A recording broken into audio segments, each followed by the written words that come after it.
मुनाफिक जब किसी को गिराना चाहता है, मुनाफिक जब किसी को गिराना चाहता है तो वो धक्का नहीं, सहारा देता है।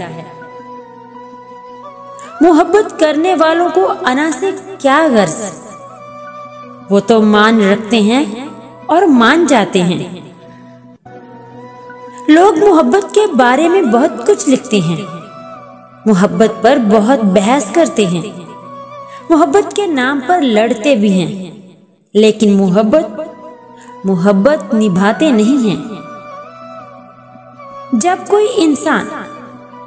कोई इंसान नाराजगी दूर करने में पहल करता है तो इसका हरगिज़ ये मतलब नहीं होता कि वो गलत था, बल्कि इसका मतलब ये है कि उसे अना से ज्यादा रिश्ते अजीज हैं।